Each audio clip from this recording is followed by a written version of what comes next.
So now I'm going to present you with some history of the Quran. The story of the collection of the Quran at the time of Abu Bakr in an official copy after the death of the Prophet, peace be upon him.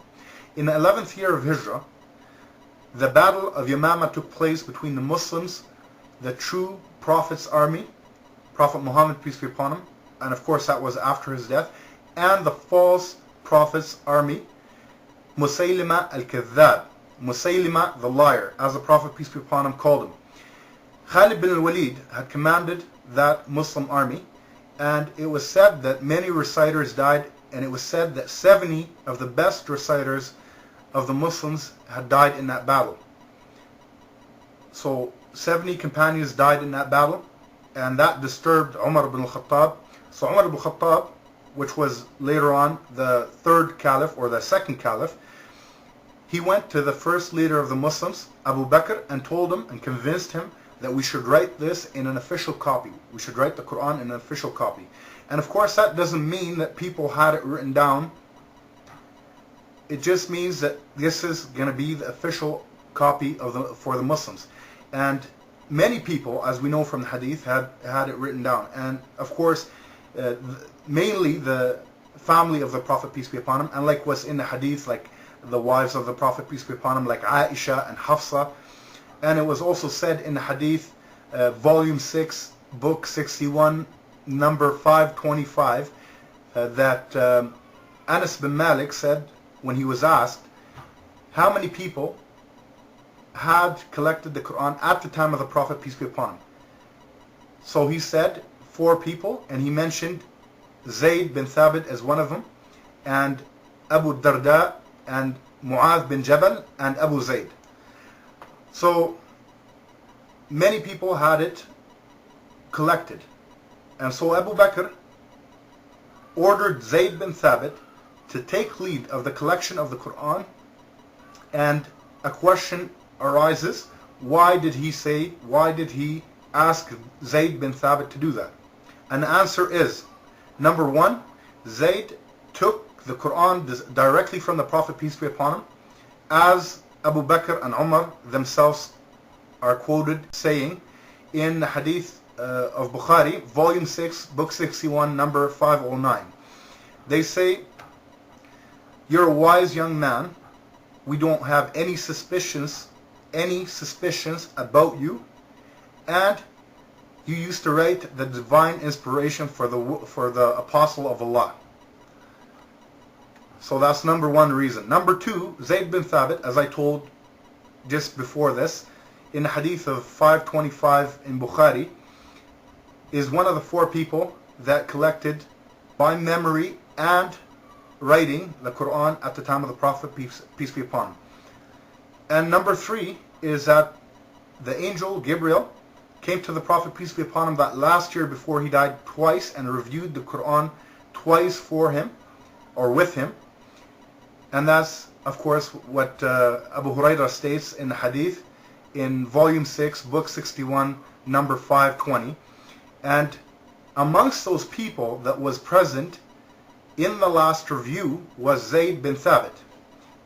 As it says in the Hadith of Abu Abdullah As-Silmi. He says, quote, Zayd recited the Quran to the Prophet, peace be upon him, in the last year twice.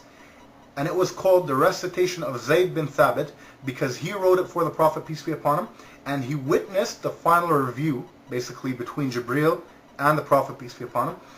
And the people recited Zayd's recitation till the death of the Prophet, peace be upon him. And that's why, he quotes, that's why Abu Bakr and Umar appointed him to write or to collect the Quran. And that's why Uthman also later on appointed him to copy the Quran. That's what Abu Abdullah As-Silmi says in the Hadith. So if the Prophet, peace be upon him, trusted Zayd with the divine inspiration, with writing the divine inspiration, and the first Khalifa of the Muslims, Abu Bakr and Umar, trusted him with collecting the Quran, and Uthman later on trusted him with writing the Quran and making copies of the Quran, then why would I, as a Muslim, trust a non-Muslim that hates Islam, that is a liar, that says that Zayd bin Thabit is unreliable, like Mr. Wood did and Mr. Sham'un did. Exactly. I'm going to trust the Prophet, peace be upon him, and I'm going to trust his companions. Now, back to our topic, and I'm going to talk more about this later on. In the last review, it was clear to everyone who witnessed the last review two things: what was abrogated from the Quran and what was still there, and the order in which the Quran was brought down, as it states in the collection of Hadith for Imam Ahmad and Ibn Dawood. In addition to these reasons, which I think were enough, why Zayd bin Thabit was appointed by Abu Bakr to collect the Quran, and later on by Umar or Uthman to copy or make copies of the Quran. And I will mention this because I heard some Christians ask this question: why wasn't someone else used for collecting the Quran? And I give you an example of 4 people that the Prophet, peace be upon him, mentioned in Bukhari, volume 6, book 61, number 525.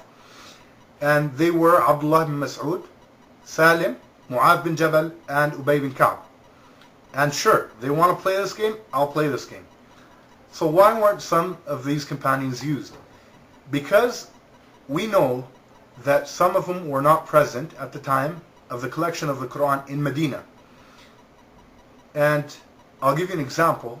Abu Bakr, when he was collecting the Quran, Salim was already one of the people killed out of the 70 killed in the Battle of Yamama. And second is Mu'adh bin Jabal. He was appointed by the Prophet, peace be upon him, to rule Yemen at that time. So he was a ruler at that time. And then they ask you about Abdullah bin Mas'ud, and I will talk more extensively about him in another hadith as we go along. And then they say, well, at least why wasn't Abdullah ibn Mas'ud used in the collection of the Quran if he wasn't used the first time? The second time, Abdullah ibn Mas'ud was already in Kufa in Iraq. Already in Kufa in Iraq. He was not present for collecting the Quran. And now back to our topic. The Quran was compiled by Zayd bin Thabit, and as he says in Bukhari, volume 6, book 61, 509, number 509, he says, so I started looking for the Quran and collecting it from what was written on palms, or what was written on palm stalks, and thin white stones, and also from the men who knew it by heart. So Zayd bin Thabit, we have to mention this, that Zayd bin Thabit set 2 requirements for himself for accepting anything that's going to be collected in the Quran. Number 1, what was written down by at least 2 companions, and what was memorized by those 2 companions. So what was written down by at least 2 companions, and at the same time memorized by these 2 companions, not including himself. Because, as I mentioned, Zayd bin Thabit had the honor of both memorizing the Quran in full and taking the Quran directly in writing from the Prophet, peace be upon him. And as we said, he was who was writing the divine inspiration for the Prophet, peace be upon him. So we move on. Zayd bin Thabit said, till I found the last verse of Surah At-Tawbah with Abu Khuzama al-Ansari, and I didn't find it with anybody other than him. The verse is, verily there has come unto you an apostle from amongst yourselves, and I was talking about Prophet Muhammad. It grieves him that you should receive any injury or difficulty until the end of the verse. That was chapter 9, verse 128 to 129. Then Zayd says, the complete manuscript of the Quran was left with Abu Bakr until he died, then with Umar until the end of his life, and then with Hafsa, the daughter of Umar, and the wife of the Prophet. Now, I'd like to point out one thing here. Zayd looking for these verses does not mean that the companions didn't memorize these verses, nor does it mean that he didn't memorize these verses. It only means that they did not meet the requirements, the 2 requirements that he set. What was written by at least 2 companions and memorized by these 2 companions at the same time, not including him, as I mentioned before. And so, and I'm going to talk a little more extensively about this. Now, Uthman ordered the writing of the Quran in a Qurayshi dialect and sent copies to the rulers.